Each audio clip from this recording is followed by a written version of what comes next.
अजय बेटा, जरा ठंडे दिमाग से सोचो और मेरी बात समझने की कोशिश करो। मिस्टर नागेश्वर, हमें जो भी सहना होगा सह लेंगे। हमें अपने जख्मों के लिए आपके मरहम की जरूरत नहीं। अजय,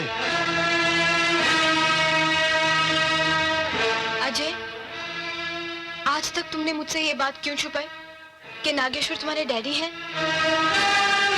मैंने फोन पे सब सुन लिया है। बोलो, ये बात तुमने क्यों छुपाई?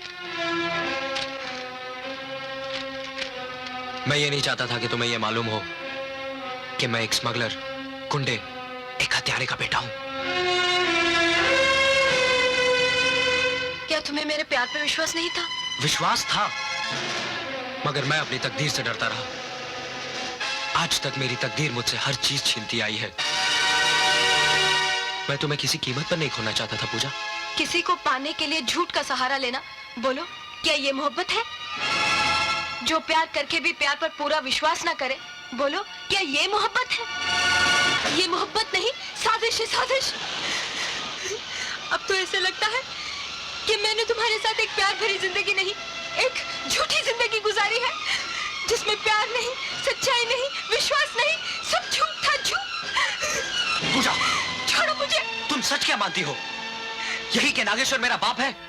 हाँ, हाँ, रिश्ते में वो मेरा बाप जरूर है, मगर कर्म से वो एक ऐसा नाग है जिसने मेरी सारी जिंदगी डस ली। उसने मेरे बचपन के अरमानों का गला घोट दिया। उसने मुझसे मेरी मां छीन ली। वो किसी का बाप नहीं, किसी का पति नहीं, वो हवस का पुजारी है, दौलत का पुजारी है, जिसने बड़ा आदमी बनने के लिए बड़े बड़े सपने देखे और उनको साकार करने के लिए सबसे पहले उसने मेरी मां और मेरी खुशियों का गला घोट दिया। जानती हो किस तरह? लक्ष्मी, मैं धंधे पर जा रहा हूँ, मुझे पहले ही देर हो गई है, रोको मत। देखिए, हम लोग रूखे सूखे खाकर जी लेंगे, मगर आप ऐसे गलत काम मत कीजिए। लक्ष्मी, मैंने दिन रात मेहनत की, फैक्ट्री में काम करता रहा, लेकिन मिला क्या? मैं अपना घर तक नहीं बना पाया। तुम्हारे बाप के घर की छत के नीचे रह रहा हूं। मुझे भी बड़ा आदमी बनना है। मैं कीड़े मकोड़ों की जिंदगी नहीं जी सकता। मेरी बात तो सुनिए, भगवान के लिए रुक जाइए। लक्ष्मी, तुम समझती क्यों नहीं? मुझे पहले ही देर हो रही है। मैं जिन लोगों के लिए काम कर रहा हूं वो बहुत खतरनाक लोग हैं।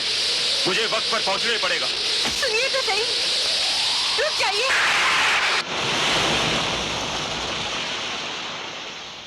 मेरे बाप ने मुझे जीते जी मार डाला। उस दिन से मैंने ये समझ लिया कि मैं अनाथ हूं। अब तुम ही बताओ पूजा, मैंने क्या झूठ बोला था? मैंने तो तुमसे यही कहा था कि मैं अनाथ हूं। बस अजय, बस। अगर ये सब तुमने पहले ही बोला होता तो मेरी नजरों में तुम्हारी इज्जत और बढ़ जाती।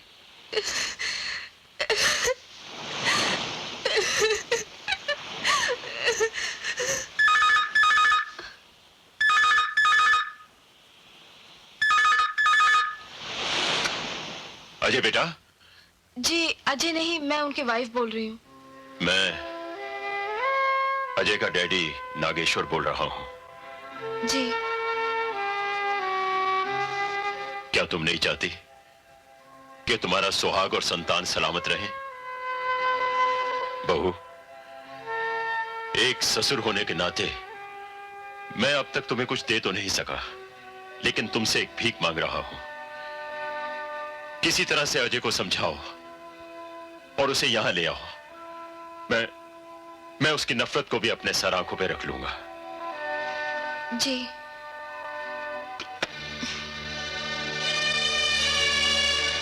वो कह रहे हैं हम उनके पास चले जाएं। इसका जवाब मैंने उन्हें दे दिया है। अजय, क्या लगता है तुम्हें वो इंस्पेक्टर जो हमारे घर आकर हमें दिलासा देने के बदले सेब खाता रहा, वो गोपाल को ढूंढ निकालेगा? और ना ही हम गुंडों तक पहुंच सकते हैं, हमें गोपाल कैसे मिलेगा?